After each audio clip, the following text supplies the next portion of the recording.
Are you holding that like a baby? Yeah, are you hugging it? Huh? You're hugging it like Like you what? haven't seen it in 400 years, and it's like your long lost friend. Well, I haven't seen it in 400 seconds.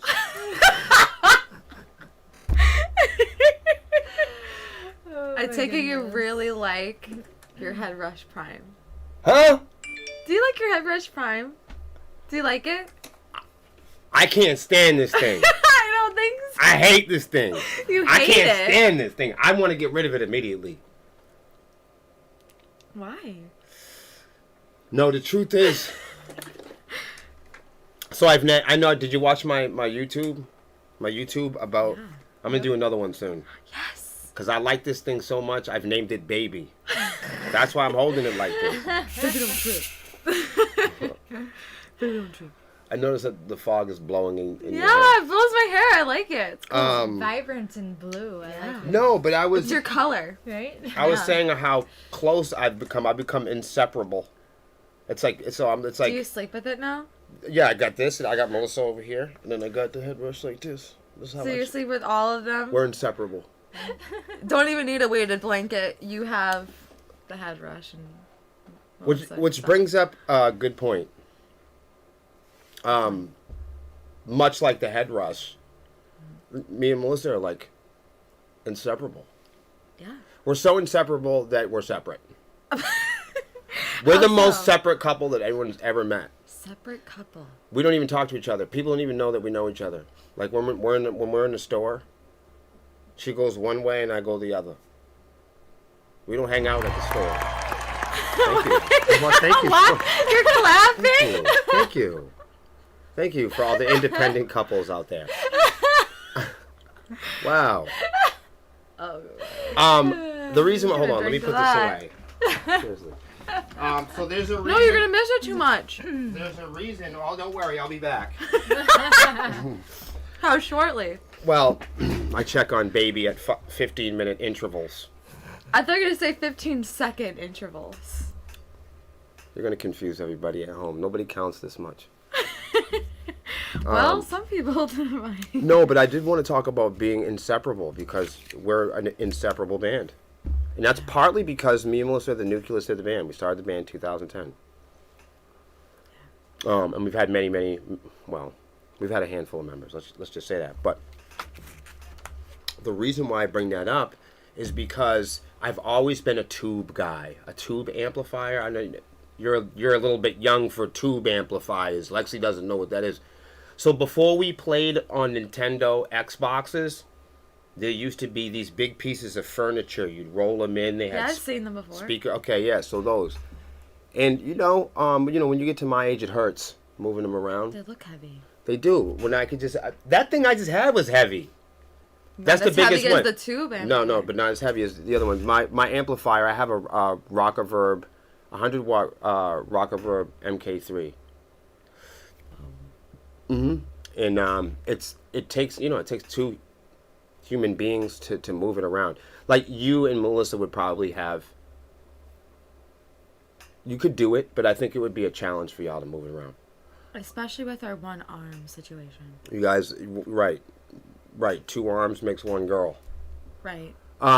So, and I do have a point to this. It's that we've been a band for a long time because we've continued to care at the intensity and work hard at maintaining this balance of like work ethic, creativity, and of course being happy. There's no point in doing any of this stuff unless you're happy doing it, right? In terms of that, I was just thinking to myself before we went live of, do you remember before last year, no one had ever discovered ever in the history in 12 years of this band, unless you were close to us, no one ever knew that me and Melissa were together. Really? Not a clue. Not a clue? Not like a little hint? Not a nothing? No. Put a 1 in the chat if you were here all those years and you honestly knew that. If you're a friend of ours, you probably knew if you're a person.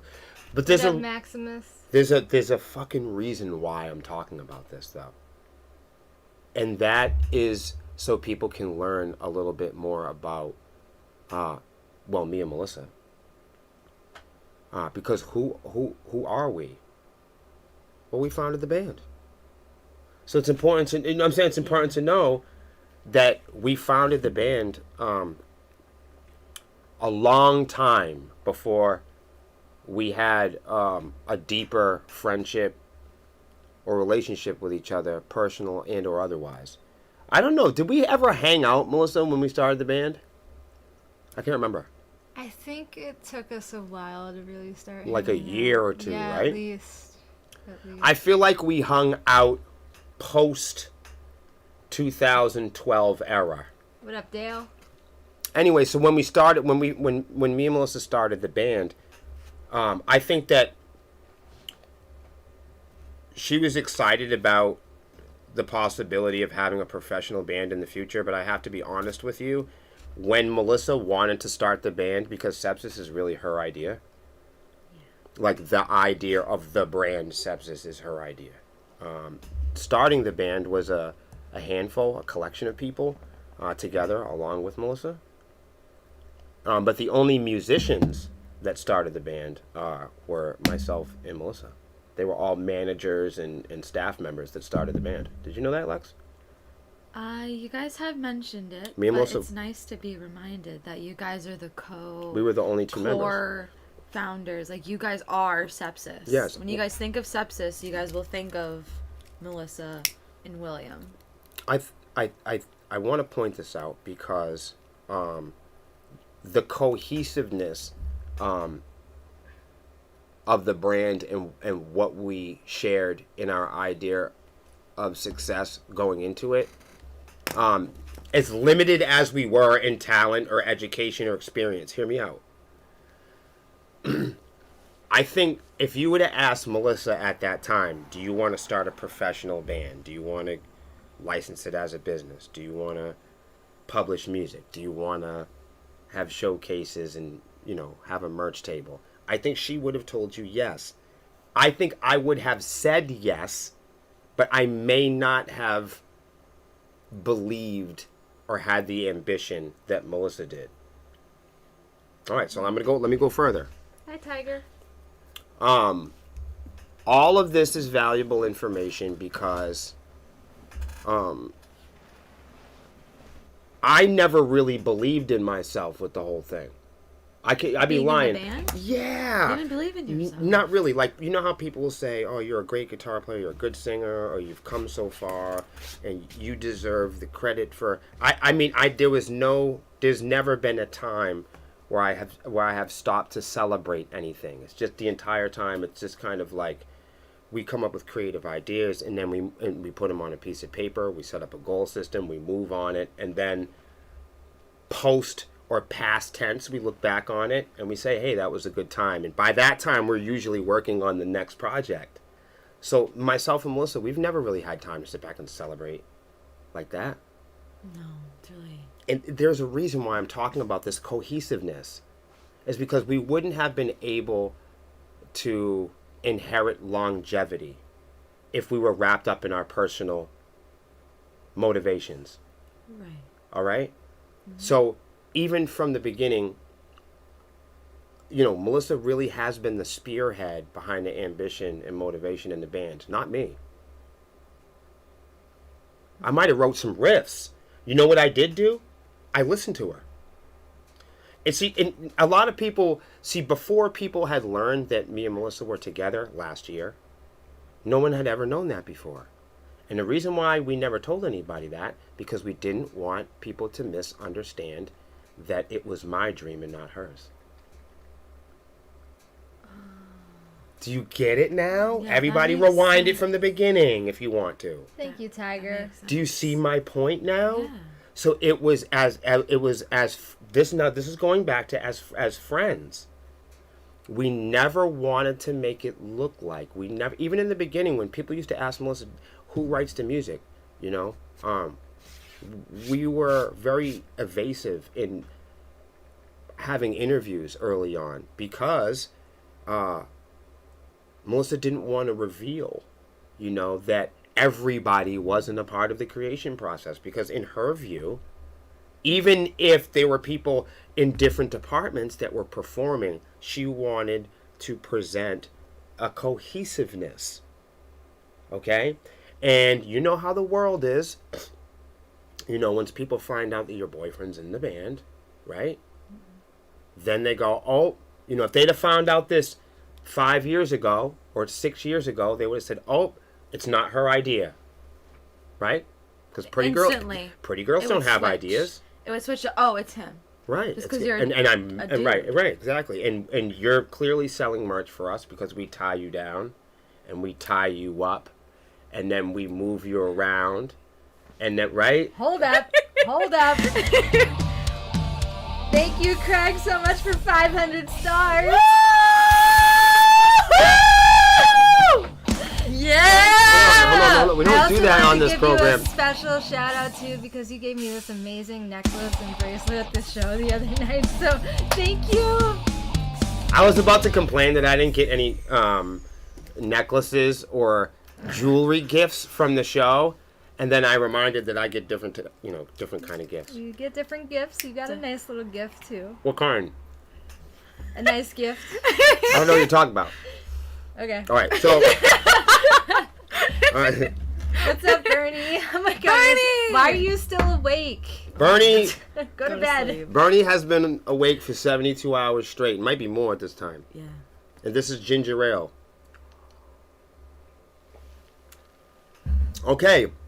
So it's not the art of deception. Hi, Robert. This is two friends, and I want to point out, because people will ask sometimes, the dynamics in the team sport of this band. And it honestly starts with Melissa. And the fact that the image and the energy of the band is her idea. I mean, even this particular show. Very true. Much love, Craig. Much love. So if we would have presented ourselves, and 5, 6, 7 years ago, as a couple, then when things didn't go right, people would have blamed me for coming up with all the good ideas, and it would have been harder for her to have credit. It's true. And to pay attention to her vision. Hi, Gideon.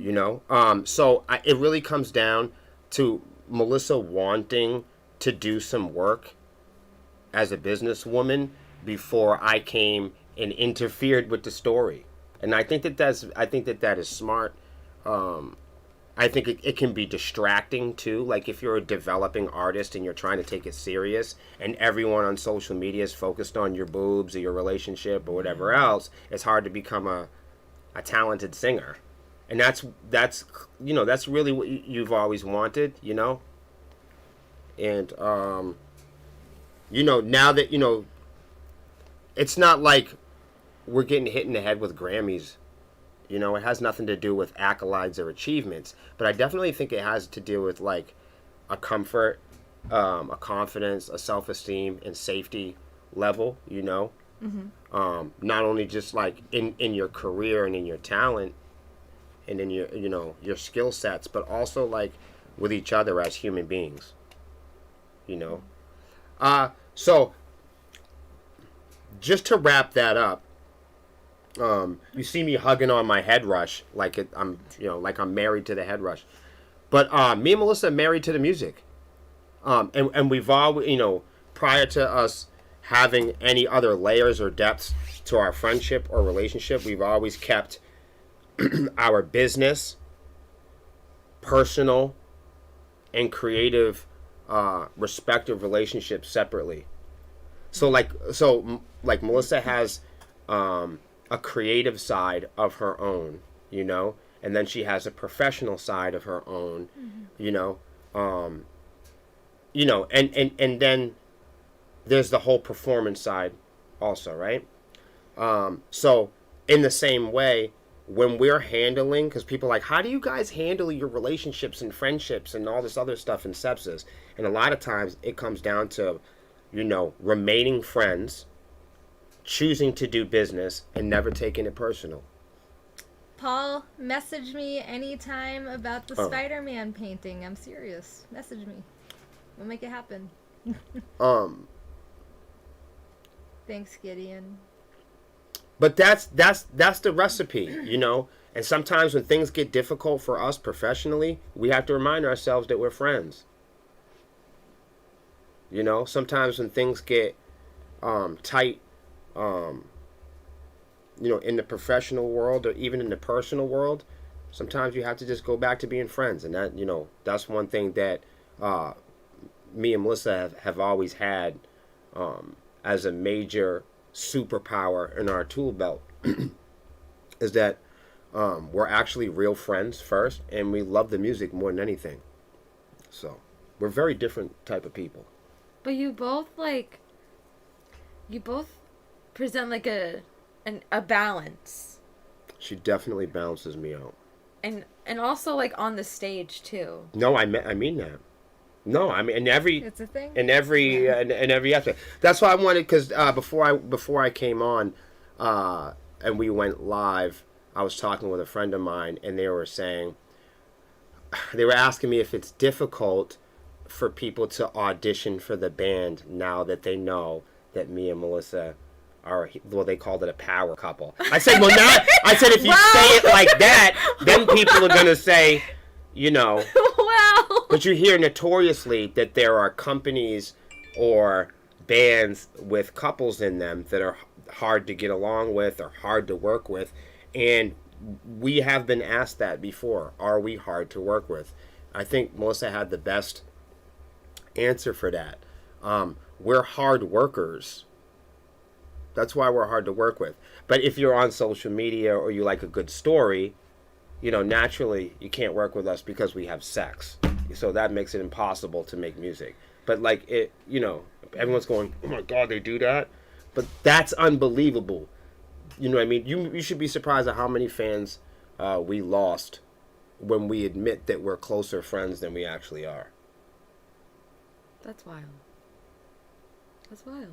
So if you're not, a lot of times, you know, just even at a small level, if you get to this particular stage, if you're not a custom image of what people kind of thought you were, they're unhappy with it. It's just like a social media thing. Yeah, and they instantly like start hating you. Like Right. If you, and this goes down to the kind of sneakers you wear, mouthwash, people you, whatever clothes you wear. So, but I just thought that was important because I think that is a very powerful question to ask. You know, and you know, if you're asking me when shit hits the fan, do I have Melissa's back? 100%.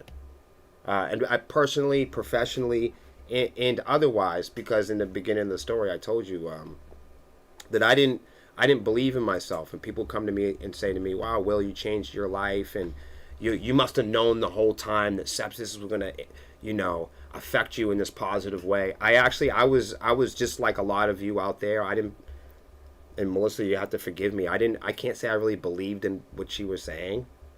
I didn't really have, you know, I think a lot of partners or business partners, I think a lot of co-workers that sit here on live TV and tell you that you know, I've been behind these guys the whole time.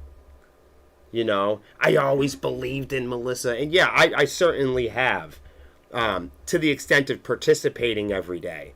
But we've had a lot of band members that have participated every day and didn't believe in much of anything. So people participate in you know, until they don't. But it struck me as a very intellectual question when somebody had asked me how the new people coming into the band and the audition process and how they receive the information or discovering the fact that, you know, Melissa is, you know, the leader of the company, and she's hired me to, you know, train and do a lot of the creative coordinating, as well as I'm usually the point of contact for press or for booking when we don't have managers or people that we're working with directly. And even when we do, I think that you have separate layers of detail, and you have to keep them all organized correctly. And this is going to be weird to you guys, but the only reason that Sepsiss is alive and healthy and well today is because me and Melissa are mean to each other. I know what you're thinking. I know what you're thinking. Like, oh my God, they're mean to you. And I'm joking. To some people, like, we might seem mean, meaning we don't hold hands in public. And it's not that we don't. It's just we actually don't. It's not that we won't. It's just that we don't. She's really busy. Thank you for sharing. So I don't bother her. You know what I mean? Where most guys that have a beautiful woman like Melissa, it would be hard to do anything else but to stare at her. But honestly, she's too busy. I can't, and I have responsibilities, so we can't stare into each other's eyes all day long. And I think some people are blown away by that. We don't text message. You never text message me. How come? You want to start a couple fight? No. When's the last time we had a couple fight? So how come you don't text message me? I don't want to bother you. She doesn't want to. See, that's all I heard. That's all I heard. No, but she doesn't want to. She doesn't want to bother me. So we don't bother each other. We don't tell rumors about each other. We don't, we never do that. How come you don't do that? You don't owe me any money. Okay. Well, I don't know. I just don't. You haven't insulted me lately. That's the problem with our relationship, You better start getting uncooperative. That's problematic. Huh? That's problematic. But the common denominator is you have to ask the people that we've worked with. We've worked with a lot of people over months and years, and there never usually is a problem until there is one. I wonder if before people knew that we were an item, I wonder if the audition process was any less intense, is what I'm wondering. Good question. I don't feel that the audition process has been intense this time around. I feel like it's been professional. I'm checking on something. Alrighty. I was just making sure the oven was off. Okay, yeah, that's important. I figured whatever I was doing could pause. See what I'm saying? Woo! We have the smoke today, guys. Yeah, so there is a reason behind that. Is because, what do you guys think at home? Do you think would you guys be intimidated by joining a band if you knew that there was a couple in it or they were married? Put a 1 in the chat if you would be more intimidated to join a band. If you would be less reluctant. How about not a band? Put a 1 in the chat if you would be less reluctant, and don't lie neither, to join a company or work at a store or a salon if you knew that it was run by a husband and wife. Now I want to ask all my staff members, are you afraid of us? No. Oh, okay. Not at all.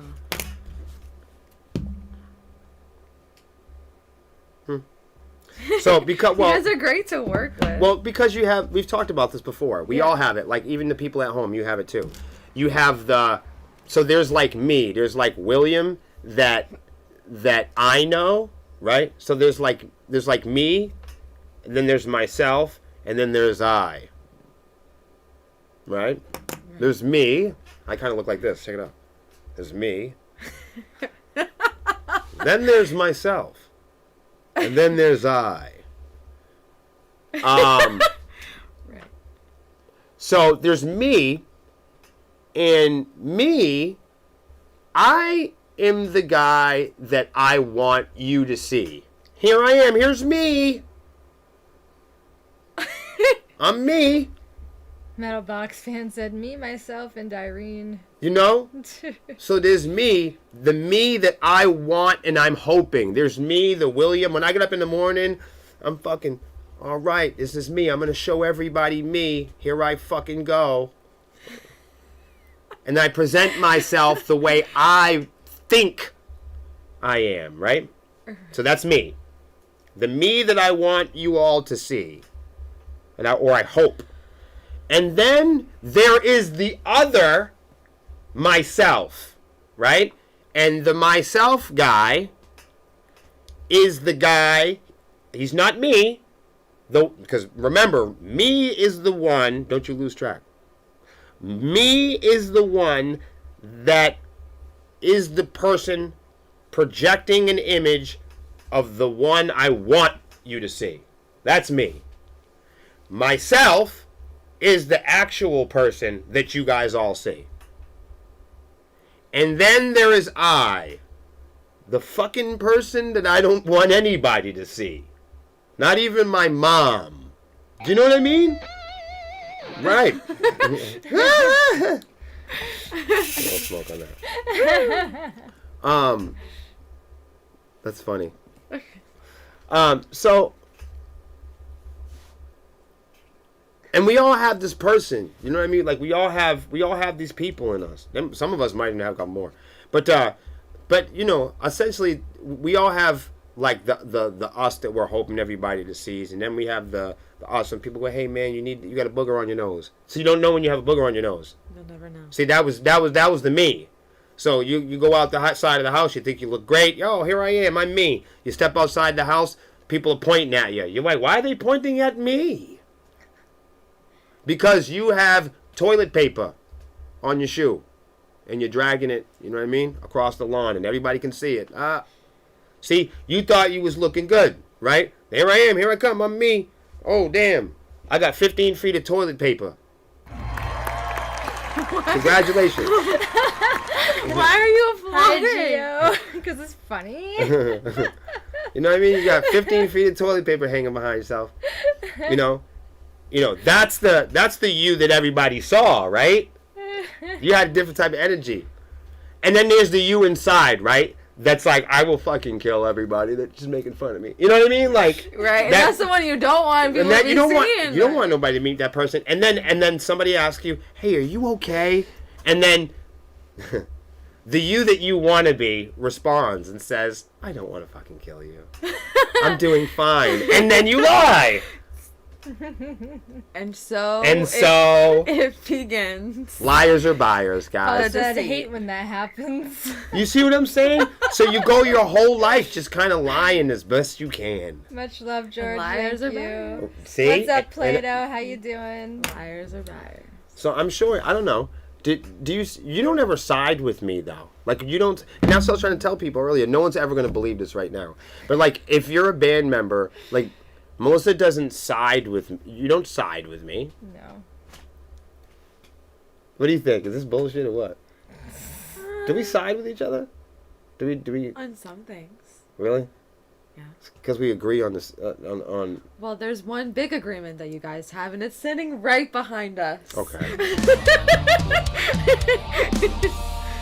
Welcome, you guys are watching Honeycomb Hideout. Sepsiss. So instead of taking a lot of credit for, me survive. I can't headbang! Melissa!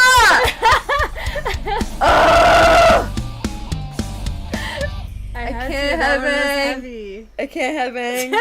That was heavy. It was Can't heavy. headbang. It's heavy. I'm not even gonna do it to y'all because.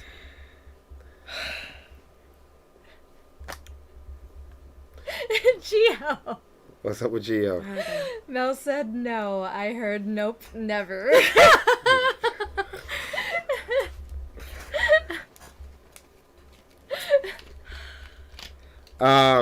So we had our first show.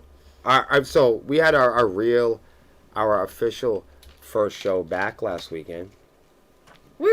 First show back! First show back! First show back! I just want to say for the record, shout out to High Voltage Entertainment, everybody for having us. Oh, yeah. New England weather is a special thing. Very special. And when you have shows outside in New England, you're asking to be outside. It's fun. Dude, my fingers were, I'm telling you, my Really? hands were so fucking cold. I'm still, I I honestly, did not like, know that. I had no idea that your fingers were... I'm gonna, really? I had no idea. At the lake? I had no idea. You Even guys when we were weren't playing, cold?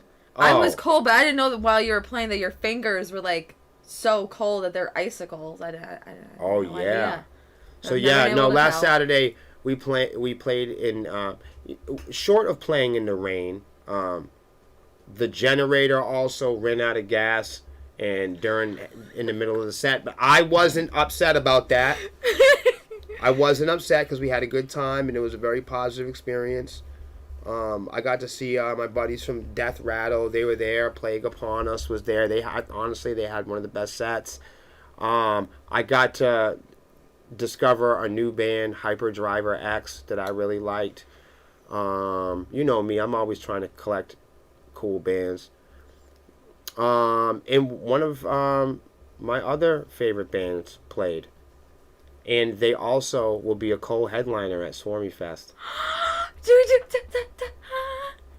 Yeah, so if you guys didn't know, we went on Matt Connerton yesterday and we announced two of our favorite bands coming to play with us November 4th. Of course, there's still more bands to announce. I'm hoping that we'll get some artwork up, but if you are coming to Swarmiefest November 4th, it's the Saturday at Club Jewel. It will be November the 4th, and helping us slam that building is going to be one of my favorite bands, Inverter. Yes. And I'm so excited. And also A Simple Complex. Woo! Yeah. Yep. So they'll be coming to hang out. And A Simple Complex is awesome. They have been in the scene for a long time. It's nice to see them recover and be back on stage. I'm a massively big fan of their work. The guitar player, Marco, is really just a great guitar player and a killer scene personality. He does radio work. And also, when we actually got some singles that started to get worked up pretty well, and when we got our demos, Mark was one of the first people to play some of it. So it's exciting to have them come and hang out. And of course, we'll have another a big supporting headliner from the area, hopefully, and we'll announce them also. As long as some others, I have some other confirmed bands that are there, but I can't tell y'all. What? No, Why? can't happen. Why? It's too early. Darn it. No, not really. Somebody asked for tickets today. Then they did the What? same thing. What and why and all that. And I said, same reason. It's too early. Yeah, way too early for the tickets, yeah. It's a little too early. I do Swarmiefest tickets in July. It's in November. Yeah, but it's in November. It's in November though. Like, you drop tickets right now. The promoter will go blow it on coke. I'm just kidding. It's a joke. It's a joke. Nobody does drugs. It's just a joke.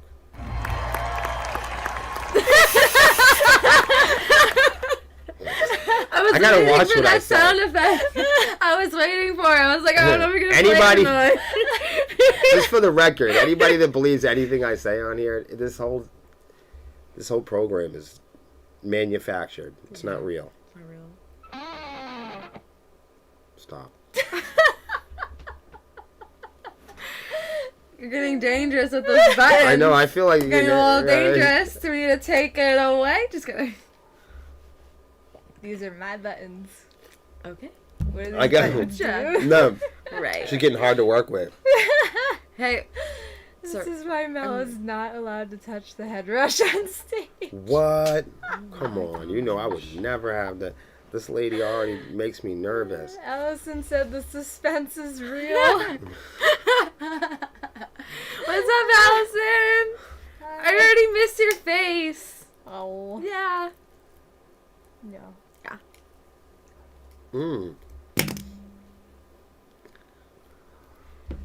So, how do you guys feel about playing with the fellas? Because I mean, the first show was last Saturday. We weren't gonna have another show until June 17th in Connecticut. I hope you guys are all going to the show at Charlie Bravo's June 17th in Connecticut. It's in Putnam, Connecticut. that was the first show that we really recovered because we didn't plan on actually playing the show until maybe August 19th at Charlie's Hill.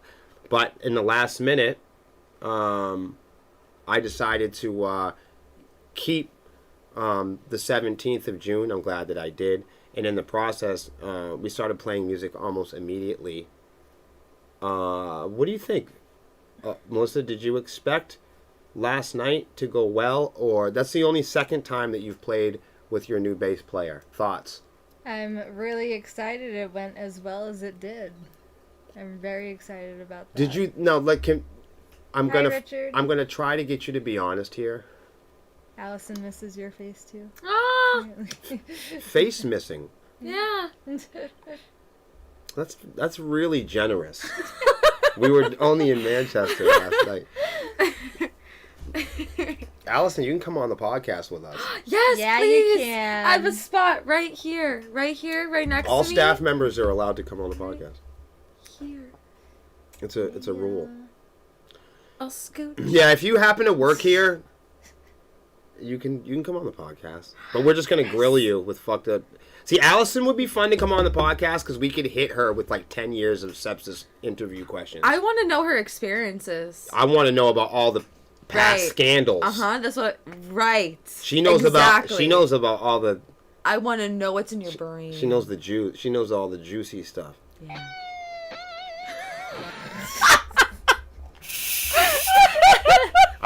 All it would take is y'all sitting here playing with them damn buttons.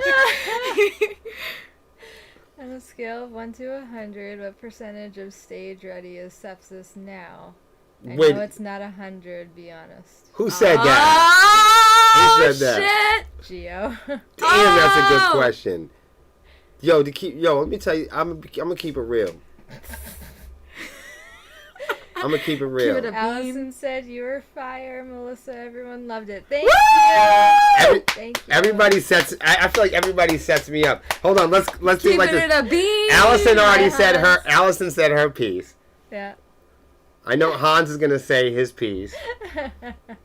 You can If you were there last night, because that's been the big question. Are we gonna be able to, competitively return to the place, where people remember us last season?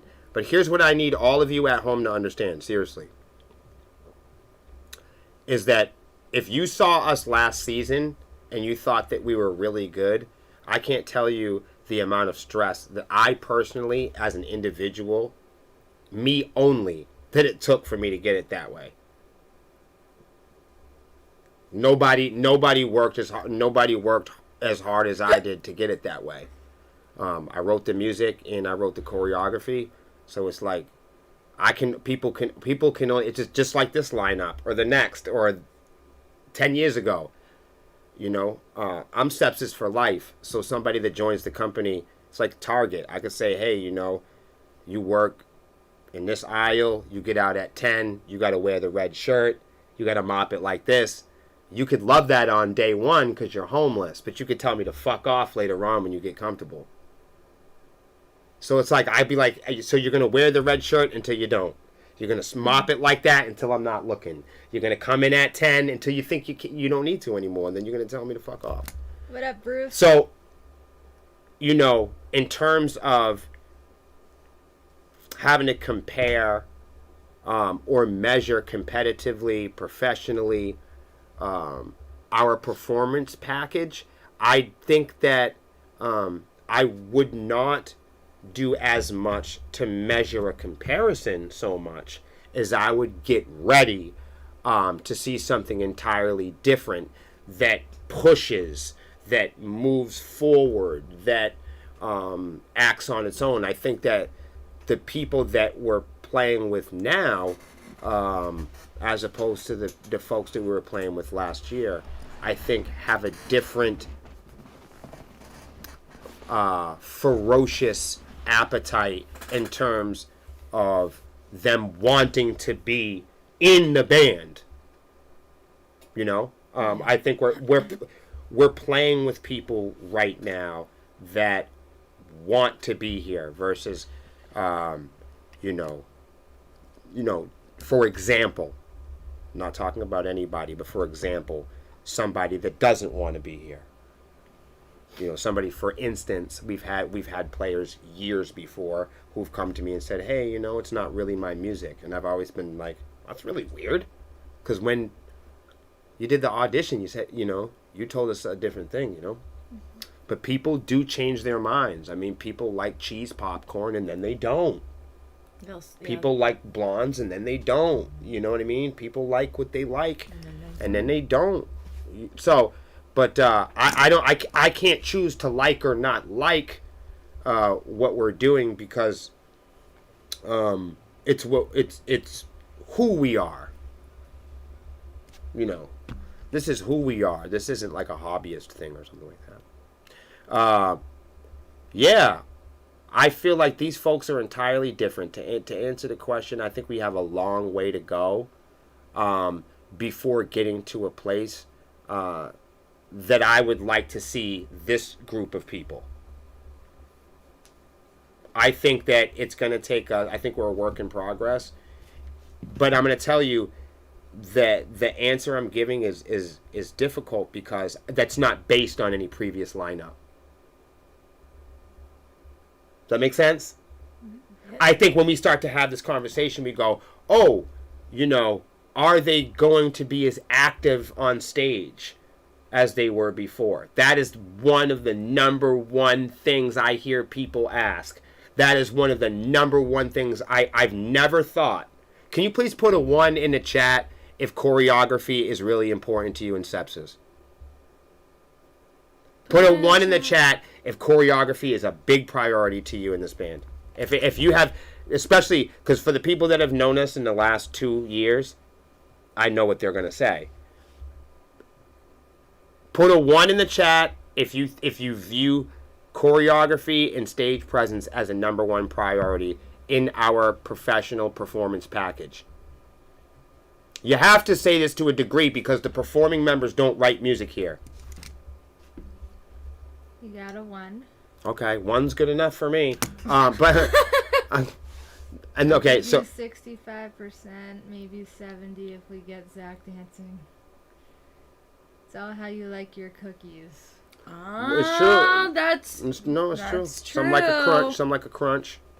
Some like some heat on them. It's so, but I want to say specifically that if you like past lineups, it's because that's where William could adjust that past lineup. Another one. If you like the choreography and stage work of a past lineup, it's because the work that lineup has allowed me to do with them. That's the level that they cooperated to. Does that make sense? So if you're like, hey, this person, they got to this level, this is where their skill sets were, I like this era. There's been many different eras of this band. So if you look back at one and you're like, hey, that's my era, you're responding to an era, a group of people that's where they peaked. That's their threshold. They got to the point of where that's where I could bring them. So your most recent memories of us on stage are with a group of people that cooperated up until that point. See? So when we think about a new group of people, this is going to fuck with y'all. But the only thing it would take for them to be competitive to the previous group is just do 1% more than the previous group. So if the new group does 1% better than so if the current group of people that we're playing music with this year can build themselves up 1% competitively. Because it makes for a better show fan-wise. People love it. Personally, though, I'd be at the show regardless. I love the music more than anything. And Gio says, I want to see passion. You cannot pound the beat into my skull while you're just standing there staring at the weird stain on the ceiling. No, you get two types of people. You get some people who are like, I love math metal, and they sit there with a notebook and they're tabbing it out. You know what I mean? You know, and then you get people who are like, I don't care about lyrics, I just want to break necks. and they jump in the pit.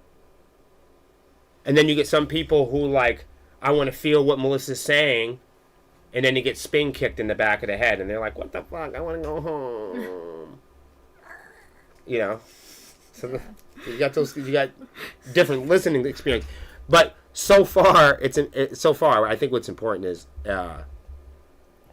is we haven't had members in the band long enough to ever unlock the privilege or inherit the privilege of having the responsibility, the publishing and fiscal responsibility of like publishing music, you know? So unfortunately, myself and Melissa we haven't shared any writing privileges with other band members that we've had in the past because we haven't known them long enough. That's true. Think about it. That's true. We've never had. Think about that for a second. Wow. Our last drummer only played one season. It's not like you know what I mean? It's barely a year. It's almost a year. Yeah. Wow. So that's what I'm saying. You would never be able to like be me and Melissa and allow somebody to write in the band if they haven't. It doesn't matter how good they are. If you can't be in the band for over a year, how are we going to allow you to how are we going to publish music together or own things? You can't. That's a disaster. That's a whole different disaster. But you know what I mean? I'm just saying for the record. So I guys, here we go. I know that was winded because I knew I was gonna have to say something that would hurt everybody's feelings. I'm that guy. It's okay. We are light years away from where I imagine us to be. But here's the good news.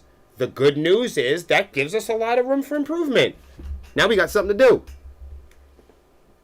Bemused says, I think with you guys, as in my situation, it's not competing with other bands, it's competing for your audience. I'm not sure about the other bands, but I know you guys are absolute artists, and those who appreciate your art now will domino to others that will become enthusiasts of your art. We may be in this separate, but we're in this together. That was very well said. Wow. Yeah. Shouts out to that. Yeah, honestly, that's really good feedback. Thank you. Shouts out. The whole point of doing this for me and Melissa, the biggest part of doing this is gonna freak motherfuckers out again. You guys are gonna think it's silly, but me and Melissa do this for fun. What? For fun? People say, why are we in Sepsiss and why do we do it? It's not the only reason. It's not the only reason. But it's one of them. But that's the main reason if I had to, you know what I mean? Like, so, and it's fun when things go well. No, Of course. like, nobody wants to drive 1,000 miles and hit bum notes. You know, you don't want to drive 300 miles with your friends and break a string. So, like, if your buddy didn't buy strings for his guitar and you've been asking him to for months or whatever, this has never happened. Yeah, right. But this is It's happened to someone. Right, it's happening today. I hope not. No, but, you know, you say, hey, fucking Chris, you gotta fucking... I can't come up with... We've had so many members, if I use a name... It's like a member of a guitar player that we've actually had because we've had over 150 members. So if I just say Dave, I'm insulting somebody. What about Randy? You're insulting somebody. What? I'm not kidding. Yeah. What about Just stop while you're ahead. Johnson? Well, to be real, you're kind of close. I'm from the joint. I know motherfuckers named Chainsaw and shit like that. One of my best friends. True. No, one of my best friends. friends. One of my best friends is named Chainsaw. You don't want to know why. I don't want to know why, but that's pretty dope. You think it's dope that his name is Chainsaw? Chainsaw, if you're watching, just skip it, please. Inbox me.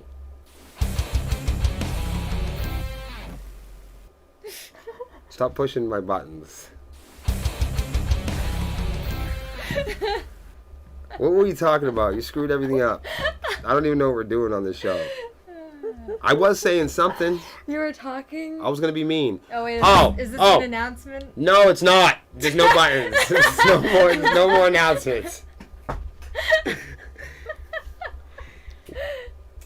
We have plenty of room for improvement. And I think when small bands hear that they have room for improvement, when people give them feedback, as a small band, when people give me feedback and they say, I need room for improvement, I'm never upset.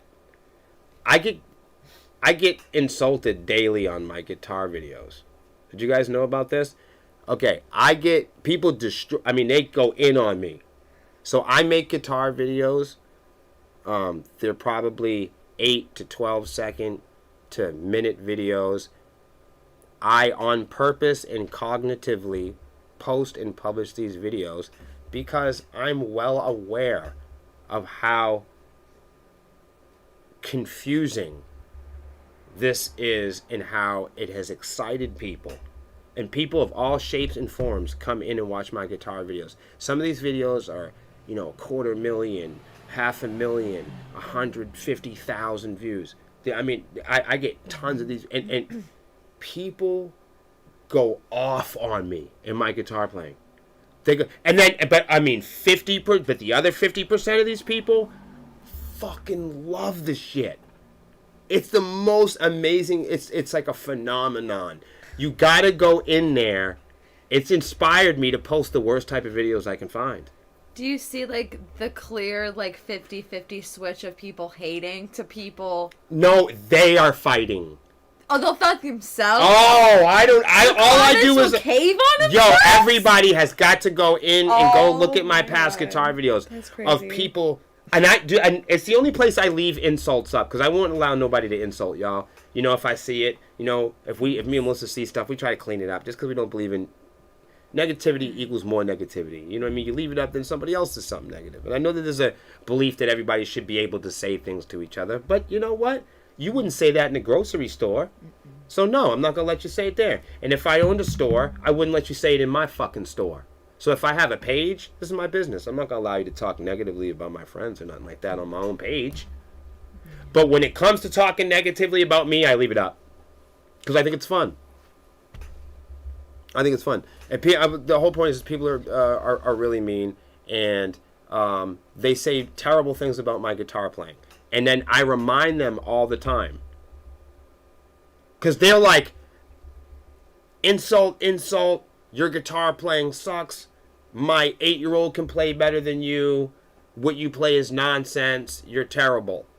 And I'll say, even if all those things are true, people insult me about my guitar playing all the time.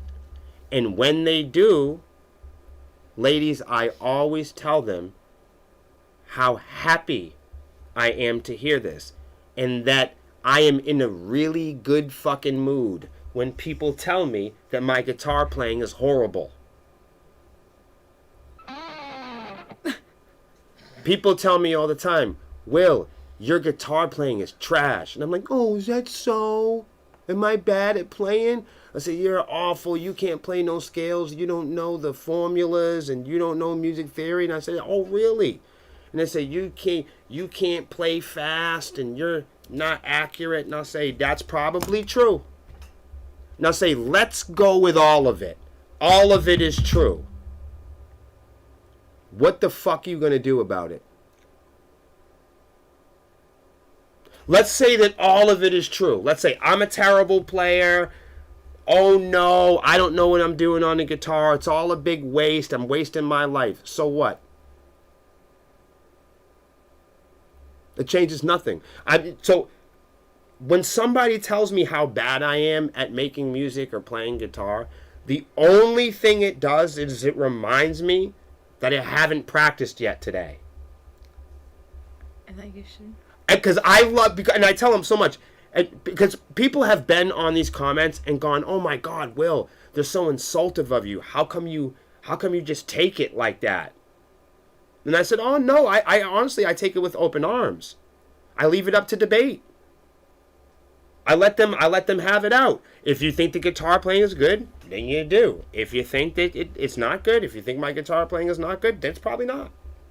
That's the thing about feedback. People expect it to be all good. And but then they're mad, and when I'm not mad about it. It's like, what do you want from me? So that's not the desired effect. So you say to me, my guitar playing is terrible, and then I'm supposed to what? I'm in my 40s. I don't give a shit. Right, and they're giving you feedback, so it's like you're going to need... Dude, I thought I was going to die in prison. I get to play guitar every day. You know what I'm saying? So when somebody goes, hey, dude, your guitar playing is not up to par, I go, holy shit. Let's go back. Oh my God, you're right. I need to practice. I'm never upset about playing more guitar. So when people remind me how bad my guitar playing is, it reminds me of how much I like playing guitar. Because you don't understand. I don't like dominating or winning or being better than people. Me taking on the guitar is taking on a challenge within myself. My challenge with Sepsiss, me taking on an adventure with Melissa, this is our baby. This is a challenge that we take on inside of ourselves. So when other people are like, I don't understand, or I don't comprehend, or I don't see the value in your challenge, I don't see the value in your beliefs, I don't see the value, or I don't agree with your morals, or I think your music sucks. Well, that just is all the reminder of what we're doing here in the first place. It reminds us of how much more we need to focus on what we're doing. And I know that that's the stock and cliche buffer that people say when they're getting bullied on, but this is something different. This is something completely different in the terms of, it would be bad news if I was terrible on guitar and I didn't intend on practicing. It would also be bad news if I didn't like the work. See, if me and Melissa didn't like the challenge of taking on all you fucking haters, then it wouldn't be fun. Did it ever occur to you that it's fun? We like to compete, but the competition is never with you. We can count on our human competitors. The people that we're unsure about is ourselves.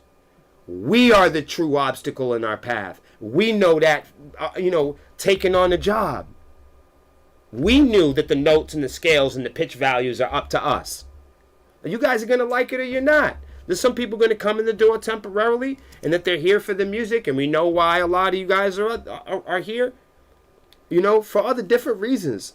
So, but we took on the challenge knowing what the challenge is. Not to be upset about the challenge. We're not looking for the easy way out. So when people tell me, hey man, your guitar playing sucks, I go, hey man, you just reminded me of how fun it is to take on challenges. And you remind me how lucky I am to have the opportunity to take on the challenges with the people that I love the most.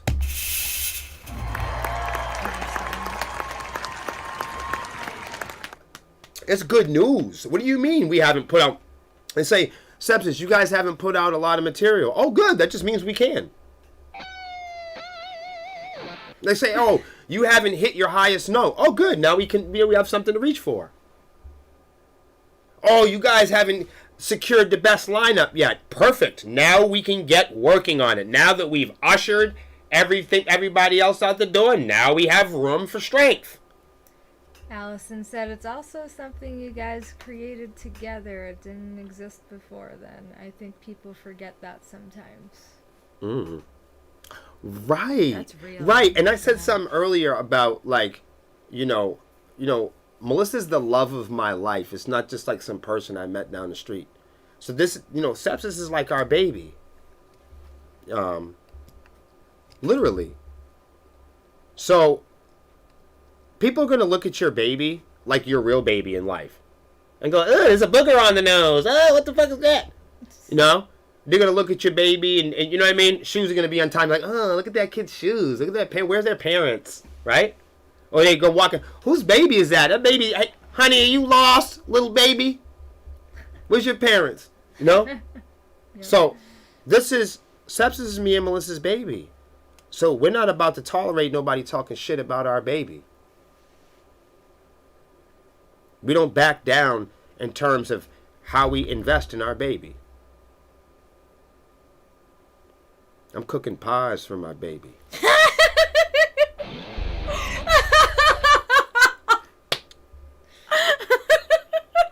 I'm going to be outside with my baby.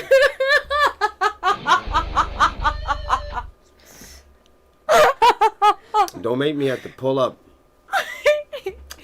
and ride for my baby. Giving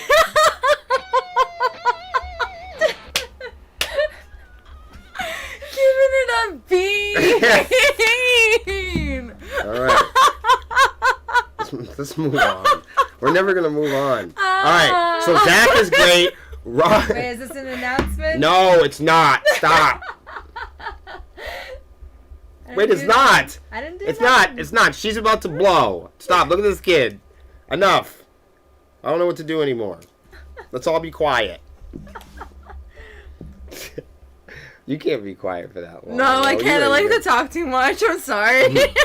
So, what do we got? We do got. So our real show, our real first actual show that we were going to have was June 17th. So everybody should go. Go buy tickets right now. Look up Sepsiss.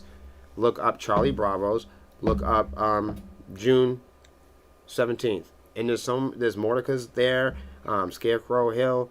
Oh my gosh. Chaser 8. Chaser 8's there. And Eden will burn. Yeah. So it's a no-brainer. And I'm really excited. I'm really thinking about 2 pieces of equipment that we need. What up, Alexander? A sample pad. Yeah. And one of those Boss. Now I know I got some synth stuff going on, but one of those Boss synthesizers because it has bells on it. We need the bells. We can't. I noticed last night we were missing the bells. Okay, so We need the bells. thank you to everybody that came to Jewel last night. I mean, I've never played a Tuesday. I don't think we've played a Tuesday in 10 years. It was a good show for a Tuesday. It was dope. For those of you that are just tuning in, this is a podcast that comes on Wednesdays. We're thinking about adding a new person to the podcast, Zach. But I have to talk to him. Put a 1 in the chat if you guys want Zach to come on the podcast.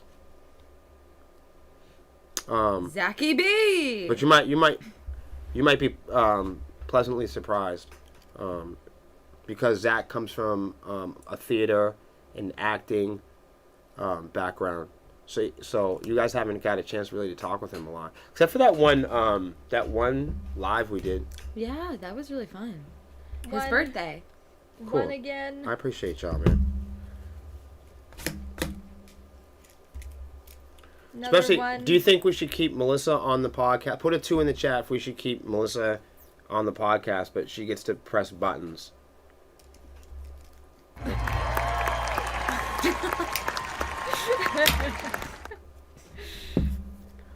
She promised me that's all she's going to do, though. All right, so I just want to give a quick shout out to our sponsors, and we do have a new one. A new one? Yes, because What? Because this is an announcement. Woo! I love this. Finally, the announcement button. Okay, go ahead. Cool.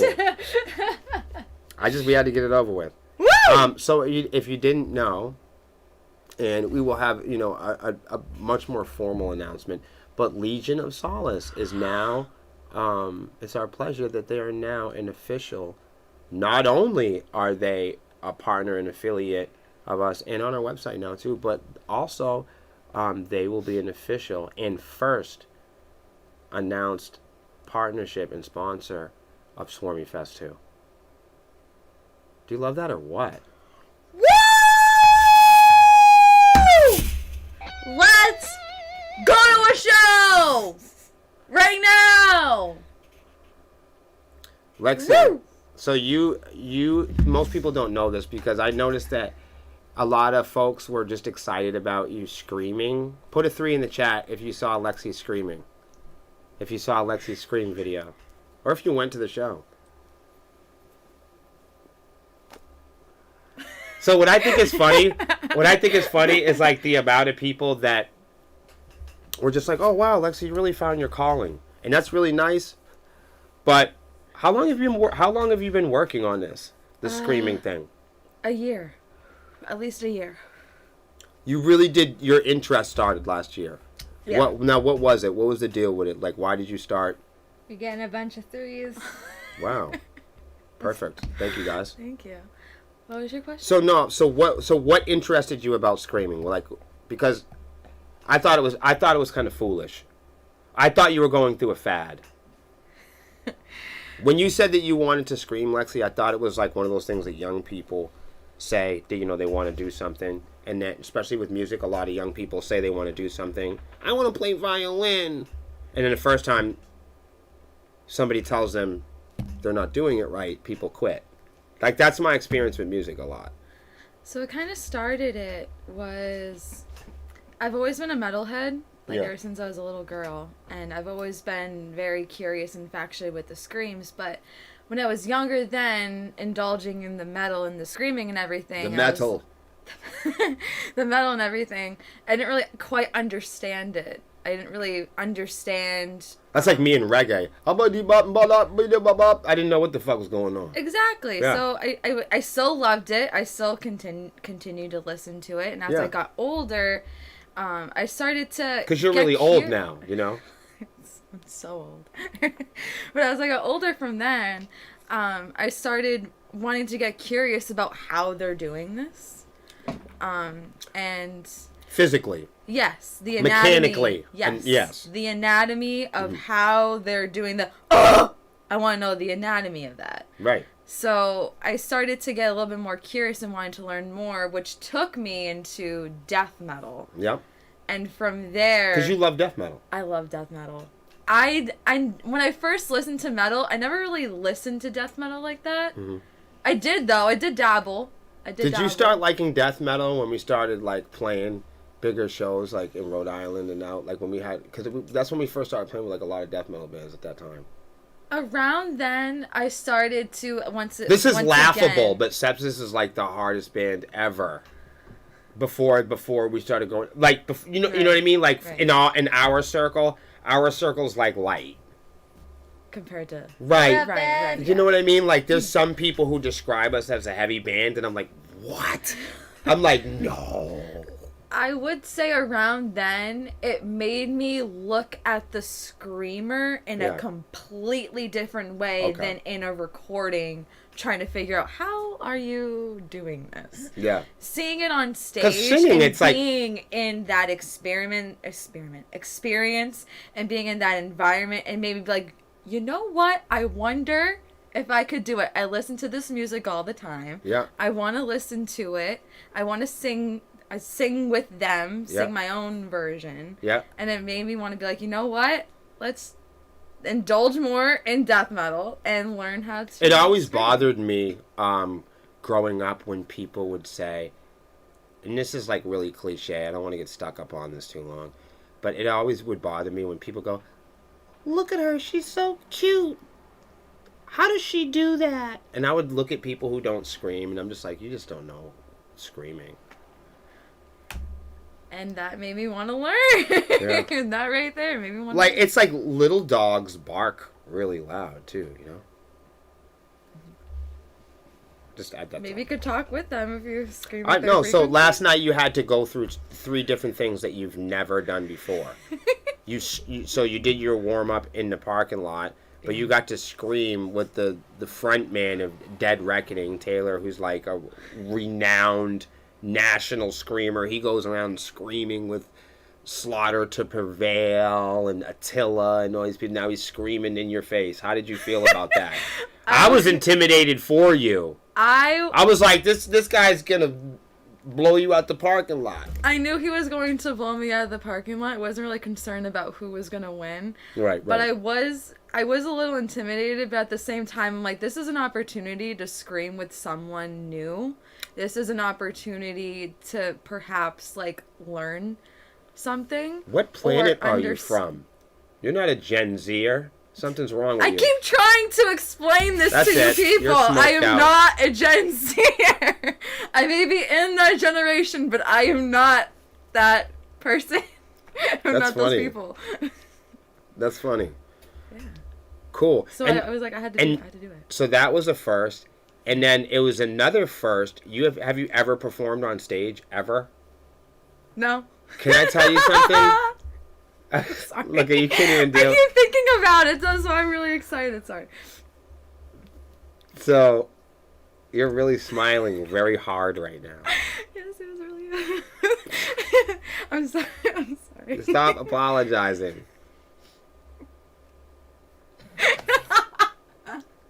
What is going on? So, I'm trying to get your experience documented here. You're making it difficult. You're really excited? Yeah. And you're really happy? Yeah. Okay. I'll calm down now. All right. So, and what was your, like, I noticed that you were very confused. When I asked you to come to the stage, and which side to come to the stage, we're going to have to talk about downstage right and downstage left and what that means. So, when you were giving me, in that moment, the stage directions, I was so beyond excited that it was actually happening that I thought you were going to have an anxiety attack or something. No, I was more excited than anxious or nervous. That's good. Good. Like, I was a little bit nervous, but I was more excited than anything. Yeah, you were making me nervous. Kevin said, you ain't got nothing to apologize for, Lexi. Stop it. I'll tell you what. I know, for real. I'll tell you what. I was nervous for you, though. Because really? Yeah. Why is that? Because you, I don't know. Because I'm rooting for you. Appreciate it. Do you know what I'm saying? Because I want you to come out on top. Thank you. You know what I'm saying? I like my friends to come out on top. So sometimes I get nervous. You know what I mean? I can remember, like, the first time I saw my son in a basketball game, I was like, he would shoot the ball and I would notice I'm moving. Like you know what I mean? Like he would do something and I'm moving like I'm on the court. Like very timid? No, like I'm moving like I'm like in his body. Oh, okay. Like trying to move, like he's passed the like ball. Before him, like a video game. Yes. Like he's going left and I'm like, no, you should go this way. Right. No, stop. Right. You should go this way. I'm like, shit. I'm like trying to jump in his brain. Trying to play his avatar. Yeah, it didn't work. Yeah, that didn't work. Yeah. So that's good. And then and the third thing, you've never screamed with a band. No. What was that like? Was it weird being on that stage on the stage like that for the first time? It wasn't weird. It just felt really good. You liked it. Yeah, it felt really. You look kind of natural. Really good. I could tell you've been in the scene for a long time because like you had like your little like screamer girl shuffle. I had the shuffle. You like I had a shuffle. Oh, that's great. You're like beefing up. You're like. Rob said, I'm so glad I got that moment on film. You just hit 1K views on Local Music Watch. Dude, New Rob, England. yo, shout out to Local Music Watch. Because honestly, like, yeah, I'll tell you, like, Rob killed it, dog. Like, that's crazy because, like, I stepped out for a minute because I had to just adjust. And I see Rob, he got the phone. And he's like, he says just nonchalantly, he's like, yeah, you're going to really like the footage that I got Alexi screaming. I documented it. I'm like, really? And he goes, no, you're really going to like it. I said, no shit. He goes, no, you're going to like it. And I go, get out of here. And he goes, and like, at this point, we're both kind of like, should we just watch it? But we're at the show. Like, should we, you know what I mean? Like, it's two guys at the show, like, contemplating, should we go over the footage and just look at it? Because he's trying to look at the footage? Yeah, look at the footage. Yeah. That's dope. Yeah, thank you to everybody thank you. Who captured. Oh my God, can we plug the girl? The home girl. I'm gonna plug her right now. I'm plugging her. I'm gonna make sure I get it right too. Plugging. Han said, Lexi, you're hired. I'm hired? I did it! This girl was great, guys. Go to this is my buddy right here. Madison Coburn Photography. Oh, I didn't even, hold on. I'm seeing Hey, she killed it with those photos. I don't know if you can see. Up or down? A little closer because they can't read anything. That's Right there. That's what it looks like. It's still blurry. Is that moving, maybe? Nope. Nope. Okay. It's not working. All right. Sorry, folks. So, but please. Oh. So that's Madison Coburn Photography. Go follow her on Instagram because she took a bunch of great pictures and she was rocking with the band. I'm pretty sure she has a band too, and I never got the name of the band, which seems kind of foolish at this point. But I'll get it after. Let's read something. I don't need because I've been babbling about everything. It's almost the whole podcast is over. We're an hour and 15 in. I know it's over.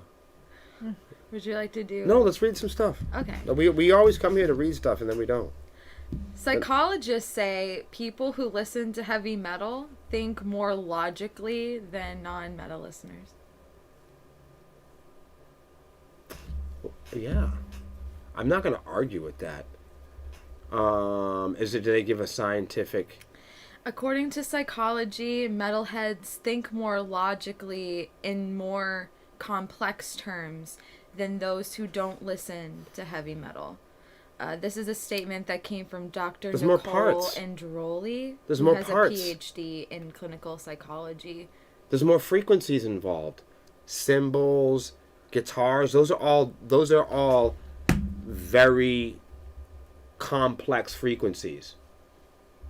You know, a China cymbal, think of how many different peaks and valleys you hit a China cymbal. Those are all different notes that are going off. Yeah. And also, there's been a study, that listening to metal has been found to reduce cortisol levels, which in turn helps to lessen stress. We need to play some metal. More of it. Yeah. So basically, when you're stressed out, just listen to metal music. Put on Sepsiss. Wow, that's cool. Basically, yeah. Isn't that cool? Yeah, no, I could feel that. Listening to any type of music that can be therapeutic and can allow for an emotional release, heavy metal is no exception to that. So it's that emotional release too, as well. Oh. Good to know. Cool. What emotional release do you get, when you're bitten by a walrus? Thank you, video, for posting the link for Madison.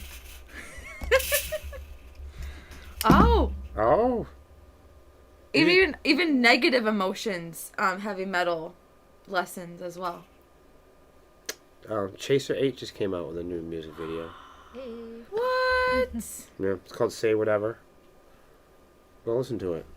Say whatever. It looks like it's definitely New England-y. It's on the water. I'm trying to see where it's not the ocean. Wherever it is, it looks nice. And it looks New England-y. So, you guys know that, yeah, and if we didn't tell you before, Zach and Saoirse are going to be in the Bleed Lines music video. Yes! So that'll be fun. What do you guys think so far of Saoirse, the guitar player? Or as I like to call her, Sriracha. I'm excited to see her. I honestly don't think that's a bad nickname, personally. Okay. I like it. It's fire. Yeah. So what do you guys think? Honey! You're a nerd. You're the best. Yes. Yes.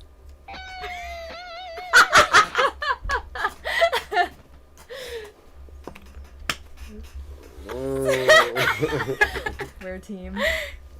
So you know. Well, that's why we're bringing Zach. That's why we're bringing Zach on the program. I knew this was fucked up as soon as I brought y'all on. I knew we could not coexist like this. I'm just a button pusher. Yeah, we know whose buttons you're pushing. Gina said we're keeping her. Woo! Woo! Yeah. Wolfpack!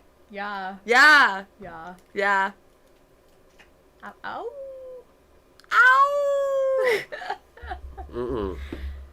Is that the sound of the pack? Woo! I love it. Can I be honest with you? Huh? I'm going to show you something later. Because that head voice and the compression that is used to do that. I'm telling you. I'm talking about a howl here. No, I'm trying to tell you something. Howl I in know false how to chord. do. I know. Look. You can do that same howl in false chord. And frying too. And fry. All right. Next. What do you got? Do I have something? I have something else. Okay, you have something, and I have something. This is about Gen Z. A study finds that Gen Z concert goers drink less at shows. Wait, say that again. A study found that Gen Z concert goers drink less at shows. Yeah, this study was taken by a Gen Zer. I want to know the age of the person that took this study. Let me get that information for you, because I don't think so. Rebecca Goofball. It's an AI Gen Z. It's not even a real one. It never ages. It was from a David Slutz. Now you know that's fake. Look, see, that's what I'm saying. I probably pronounced it wrong. I probably did. If I did, I'm really sorry. But it's David Slutz, entertainment director at Club Congress in Tucson, Arizona. Said the global pandemic played a role, but it didn't tell the whole story as to why beer sales went down. Nobody ever tells the whole story. So I guess Gen Zers aren't drinking a lot of beer these days at the concert. And because they're not going to the concerts. And if they do, they're not going to the concert. They're going to the concert. No, you know who goes to the concerts? The millennials, the Swifties. Yeah, they're definitely going to concerts. The millennials don't fucking play. They bought all the tickets. They don't. What? Trouble. They closed out What? Ticketmaster, the freaking Swifties. When you knock in, I'm gonna get DCMA ABC'd. I'm telling you, I will. Hashtag words are hard. That shit was heavy, man. Yeah. Isn't that crazy? You don't fuck with the Swifties. Like the Swarmies look like Chuck E. Cheese. We better get it up. All right, Swarmies. And tomorrow we're gonna start 20. What? If we're gonna take on the Swifties, we gotta start. We gotta take them on. Right. Woo! We need to Let's go on a mile run. Right. We need to start training. You guys, right? Lift. Why you guys aim so low? As soon as I say anything about competing with the Swifties, everyone gets limp. Oh, I don't get limp now. Jesus, I wasn't your fan like that, Will. Jesus. Like, no shit. Don't get limp now. Do you think the Swifties... Hold on a second. They don't get limp. Right. That's what I'm saying. They do not get limp. Right. Do you think the Swifties have a problem with admitting that they're the Swifties? No. Right. No. Just like the Swarmies don't have a problem with announcing that they're the Swarmies. Oh, better not. You wouldn't be... That means you're somebody else. I feel like you're a different squad at right. Point. Fans are at a different state now. Fans will talk shit about you. Yep. And then go right so to that's how we know if you're a real Swarmy or not. Let's go! Fuck it! Because realistically, Swarmies are the fans that like ascend the shit talking level. You know what I mean? They bring it. They crank it up a notch. So, yeah. But not to be... you don't want to fuck with the Swifties. That's all. You don't want to fuck with them. That's a good one. There you go. I was in the entire wrong category. What? So every now and then I like to present something in the program that we can all try to learn from. Awesome. I could probably learn from the person that's skulking outside the window.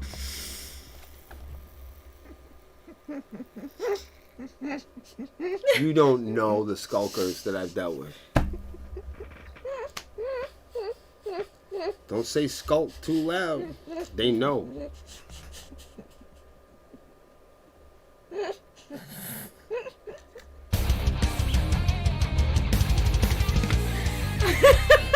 Sorry, I had like I took a sip.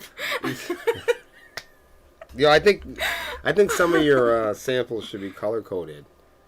You know, like maybe like I press a button over here and then there's like a green, like maybe I have can. my pad. Yeah, that's right. That's like prehistoric stuff though. What are you trying to say about me right now? That you're old fashioned. That's all. I have physical calendars. I don't use my phone. I do Your shit like phone's this. physical. I prefer to write down notes with actual pen and paper. I'll be fine. You and Gio be down. You and Gio be down in a cave chiseling your name and I'm a stone 90s wall. baby and I'm proud. I ain't hating on you.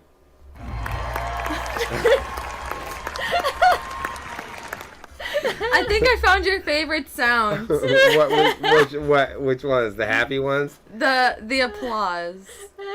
Why? Why do you like the applause so much? No, I think she likes it. Because she's a front woman. You should be playing your sound. Gio, this entire time, this is all you've been doing. That's my job. It's just Why applauding. You just been applauding. That's why I'm like here. people at home are like, ow! We have clapped for too long.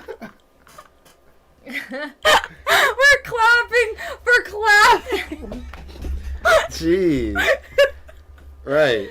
Well, like, I feel like I must be like, how come we didn't get many stars? They were too busy clapping.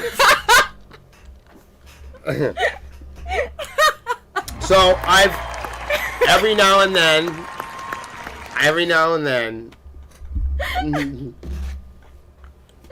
have a Fig Newton. Would you like a Fig Newton? Sure. Okay. There you go. Thanks. All right. So, I'm not sure.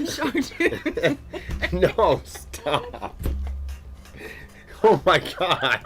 Somebody limit this kid. Like, you get 4 sounds. Dude.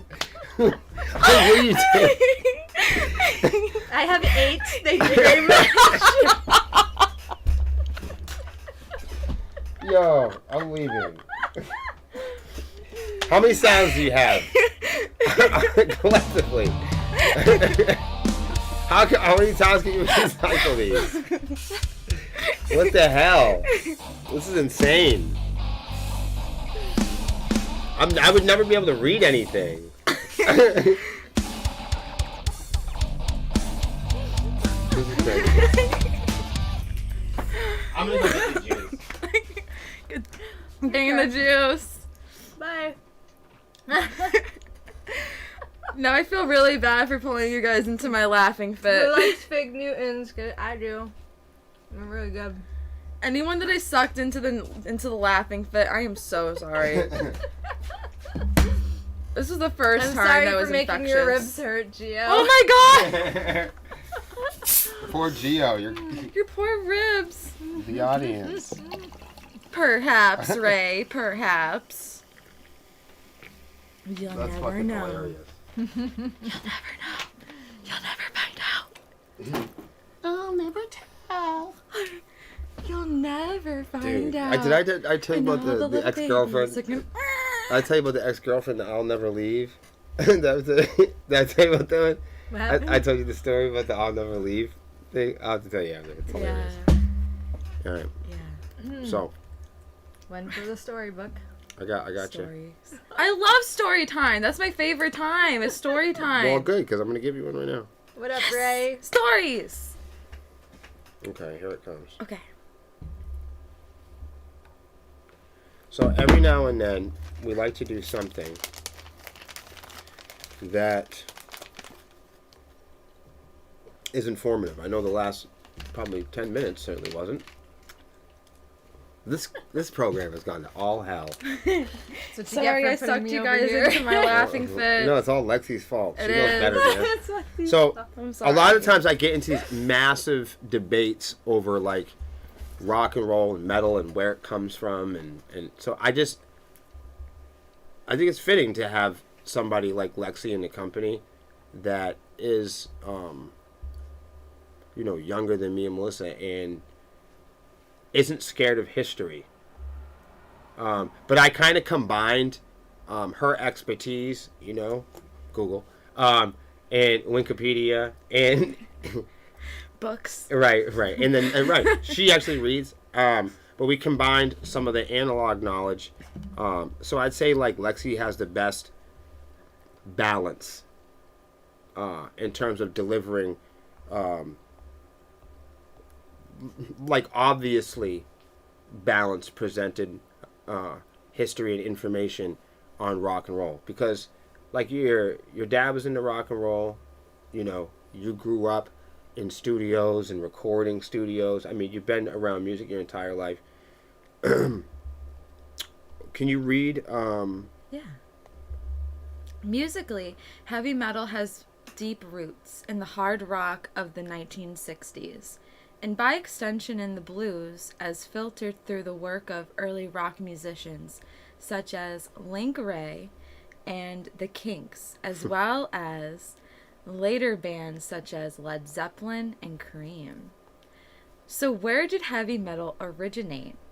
It most likely originated in the United Kingdom in the late 1960s and early 1970s. What? But it's not possible to say with absolute certainty who the very first metal band actually was. What? This form of music is a rock genre that was primarily influenced by blues rock and psychedelic rock. And so, but let's talk about that for a moment, though. Because when they talk about heavy metal, they start to talk about it. You see, they start to talk about the United Kingdom, right? And that kind of blew your mind, right? Yeah. But then you learned that what they were doing in the United Kingdom was influenced by this blues and psychedelic rock that was happening in the 1960s. Have at it. Many historians believe that Black Sabbath invented heavy metal music in the late 1960s. The band played loud, hard rock music based on blues music. Heavy metal music was mostly based on the sounds of the electric guitar. It originated from African American music such as jazz, rhythm and blues, boogie woogie, gospel, jump blues, as well as country music. While rock and roll's formative elements can be heard in blues records from the 1920s and in country records of the 1930s, the genre did not acquire its name until 1954. And that's with, the Big Bopper and Richie Valens and Little Richard and, and the list goes on, Elvis, and there you go. What do y'all think of that? Richie Valens, and what do you guys think about that? I love it. That's so cool. Bo Diddley, and let's listen to all this stuff. We should all go out and listen to more historic music. That way we know how to appreciate the music that we're making today. Yeah, let's do it. That sounds like fun. Do you got anything else, Lex? I do have Corey Taylor giving his thoughts and opinions on using AI resources to write and create and produce music and vocals. You know what? It's been hard to do this podcast the last month and a half. Do you know why? Go ahead. Because everyone's talking about AI. That's all anybody can fucking talk about. I feel like we were the first motherfuckers to ever talk about it. Yeah. That's all, and I feel like it's driving me fucking crazy. I'm telling you, in all music news, it's all that there is in music news. It all for a week music straight. I'm telling you, I'm talking about music industry news. I'll show it to you. That's all there is. Anything and social media. This whole program that we're doing right now is based on intellectual art. Artist and entertainment, fairness, rights. Gio says no AI. Education. Well, I mean, but that's just that's just it right there. Is there's this whole for against thing. I don't share either one. So at this point, I'm just like, let people play with their toys and whoever. To me, it seems like a toy at this point. At this particular time, it's probably a. It's so experimentative. It's probably a death ray. I get it, but at this particular time, there's got to be something else in music industry news to talk about because I've got the best stuff on it. You want to hear something good about it? Yeah. Jill's like, I'm gonna flip the goddamn table. He already flipped it twice. And then did you hear about this goofy fucking thing? Mostly you're gonna flip out. I don't even want to tell her. She's gonna have a knip fit. What happened? Well, Apple Vision Pro hands-on, impression goggles, make it seem cool. But I assure you, once you see this fucking price tag, so like you get to put your hands in it. No, dude. Oh, and this goes into music and lossless audio. I'll have to do a whole other podcast after this just to cover it. Oh my goodness. No, but what I'm saying is the new equivalent to the Oculus is out. It's a surround sound toaster. See? That's the new one. Oh, it's much smaller. Yeah. So that's Apple's version. That's cool looking. Yeah, it's cool looking like it's $3,000. What? Yeah, but apparently you can have orgies in deep space. Wait, I heard. Wait. What? Woo! Yes! $3,000 for this thing? Yes! It's expensive, too. Why is it so much? Because you can have orgies in deep space. Yes! Yeah! How? Yes! Because it's so good, you're gonna... I don't want to say it on television. Okay. Yes! I just don't understand how, but because when you go to the mall, you really go to the mall. I see goggles like I've always seen. That's no different. Okay. So what about that makes it different? It's smaller. That's all I'm seeing. Nah. Okay. Well. Why is it? It's because it. Okay. The real reason is because it's not VR. It's real. Huh? So you can really touch a nebula? No, hold on. No, you got to hold on. No, you got to do that. You got to make the move. It's not VR. Hold on. Let me try to explain it to you in the best way I could express. Okay. It's real. See how I'm doing that? How? Can you explain? You didn't see how I did that there? How I did that whole thing? That's how I did it. You didn't get that energy off of that? It didn't do it for you? I thought I explained myself. That's the full capacity of in any explanation I could have. Oh, it's AR. Why didn't you just say so? Because I was keeping everybody on. I was trying to make. You mean it's augmented? Yeah, it's real. Okay, so the VR is in your reality. That's what you're saying. Look. Okay. Yeah, so you can see the virtual world and like your real surroundings. You're seeing it. Right. Here it is. In real time. But it's virtual reality here. On time. Gotcha. I know what AR is. You could have just said that. Augmented reality. Yeah, like, no. It's like in no, your person. To you, no. To you, my dear, AR means artist royalties.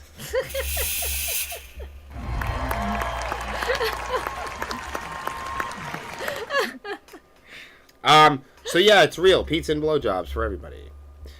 And here you go. There's more. Because I've got plenty. There's more. To be honest, I don't know if I would like AR any better than VR. I have no clue if I would like that or not. Nobody likes anything, okay? I've never tried AR though, so I mean I would have to try it. You see how it is now? People are talking about it, you know what I mean? Like it's speed. Or you know what I mean? Hey, you ever tried fucking crack?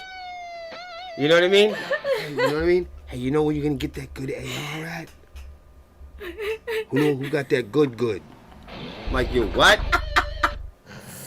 You know They're what I'm saying? good. You know what I'm saying? I mean, I need a deal on them goggles. Let's go! Fuck it! Like, it's getting out of control. Then what? You know what I'm saying? What are they gonna do? Pizza and what? We'll circle back to that next week. Right, yo, I'm trying to tell you. Pretty soon people are gonna put virtual pieces of pepperoni up their ass. You know how that If is. they haven't already. Have they? What are you doing, sir? I'm they cooking made, pies for like- my baby. Is there like smell-o-vision yet? No! You like taste No, things? I don't want none of this. No, because then people are gonna hack into your brain and fart in your face. I don't want pink eye. Right. There's no smell-o-vision. Imagine that you got your Don't have pink Wi-Fi eye. on. Hold on a second. Hold on a second. No, I smell. Right, I smell somebody's ass. No. You know how it is. As soon as we have smell-o-vision and everyone got Bluetooth in their spinal cords, everyone's gonna be doing. Just like the internet. Everyone was like, the internet's coming out. It's going to be a library. It's going to be college. We're going to go to Warship. We're going to go and enter the universe. We didn't do that. We went to cat pictures and fucking dick pictures and arguments about skin color and shit like that. We didn't do anything. What makes you think we're going to do anything with some fucking goggles? People are going to put it on, then you're going to take a fucking Bluetooth receiver, stick it up your ass, and the only thing people are going to do is you're going to download pictures of people's feet and smell fucking people's asses. I guarantee it. I guarantee it. You're like, oh, it's a revolution. As soon as we terraform Mars, what are we going to do? Complain about it. And want to go home. And as soon as we get there, we're going to sniff each other's asses and lie about it. And then complain and want to go home. Look, we want to terraform other planets, and we still haven't figured out how to do trash day.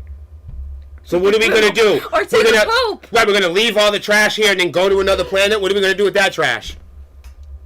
Lexi, we're in trouble, dude. You keep thinking like this. I do not believe in us terraforming Mars. I thought this was cool. After bipartisan lawmakers introduced a bill acquiring the automakers to retain AM radio functionality until 2024, the lobbyist group for the Alliance of Automotive Innovation is pushing back, arguing the functionality is unnecessary. Fucking pukes. Huh? What? Huh? It's unnecessary. They're saying they want to take AM radio out of your car. Why? If it wasn't for AM radio, I wouldn't have had all those muscles in prison. I used to just listen to AM radio and do push-ups and punch brick walls and shit. That's what I did. There's nothing else to do. Don't look at me like I'm crazy. That's all you do when you have AM radio. But that's what I did. I'm telling you, my entire teenage, that's why I talk like this. You ever wonder why? It's TV and radio and shit. You grew up on the radio. That's awesome. That's cool. Well, I mean, yeah. That's pretty cool. So yeah. No wonder why you can talk like naturally, like a. Well, like my brother's a comedian. Mm-hmm. And I grew up around nothing but entertainers. But I was in radio and broadcasting when I was little. But what I'm saying is, my interest in that, I knew what AM radio was. So when I went to the county farm, because in juvenile hall you can't have radios and devices and shit. But like in adult facility, they, back in the day, they give you a little radio. Oh. Yeah, so you don't punch people in the face. Good idea. If you're listening to the radio, you're not bothering anybody. It's a good philosophy. They could be listening to metal. Yeah, or like Warship or Listening whatever. there. Everything's on. You probably don't even know. So AM radio, Yeah. that's the original timeline. Wait, so it started with AM and then FM No, you can came scroll on it. later? This is before the internet, Lexi. People didn't Yeah. scroll on the timeline. You listened to the radio, and you waited for the stuff to come through. Yeah, the channel. So Yeah. you go. Yeah. And today, folks, you're Aha! listening to W. What happened? Something's gonna happen. We'll be back after this. Fuck. You just missed the song. Right. See, that's when songs really felt good, because you felt like you'd never hear it again. So when the song came on, you went fucking nuts. Did they have like a Friday night kind of a thing where they They did played all the of new that. music? They did all of that shit. It was a thing. That's what I'm talking about. Like, we gotta turn on the radio 9 p.m. That's when we're gonna put on. When the new CDs came out when the cassettes came out, we would meet up at the mall, and it would be a party. What? Why did we stop doing this? Oh, I don't know. Because that sounds like because fun. the internet. That's what I'm trying to say. So now when they put this Bluetooth, glow stick up everybody's ass, you know what's gonna happen, right? We're not gonna party? We're not gonna party anymore. But See? Party. See? Another thing that So, but anyways, I love AM radio. Whether or not AM radio is physically installed in vehicles in the future has no bearing on the multiple methods of delivering those emergency communication alerts to the public. So notice what you don't know. AM radio was like one of the last places on the planet where, if the Martians come, you're going to know about it. Say you don't got Wi-Fi, huh? But you say you're homeless. AM radio. Gio said AM is the independent band of radio bandwidth. And therefore shouldn't be fucked with. Yeah. Why would you get rid of that? They want to take it out the cars. And who runs the record industry? Whoever has the devices. If back when they had jukeboxes, vinyl. Right? Right. When they had boom boxes, cassettes. CDs, vehicles. So now CDs aren't in vehicles. Right. It's always the devices. It's not about how we listen to the music. I'm saying it's not the music itself. You know what I mean? It's a device. It's a device. That's why that's why the billboards are around, because there was an actual device. It was a piece of paper. It was a magazine. Billboard. Yeah. And billboard. Yes, Board. Yes, and in the back of it was a flyer. They were flyer making company. Yeah, they made like newspapers and flyers and shit. Advertising stuff. Advertising. And what is the jukeboxes? Got you. Radio. You got now you understand. That's why there's billboard charts. That's what MTV and now you're gonna so that's who started TV killed the radio star, all that. That's what they talking about. Products, eating products like that. We gotta go. We can talk about this next time, no. Okay. That sounds good. See what I'm saying? This is great. Thank you guys for coming. Thank you. Thanks, guys. Good night. Peace out. Thank you for tuning into the Hideout. Ta-ta.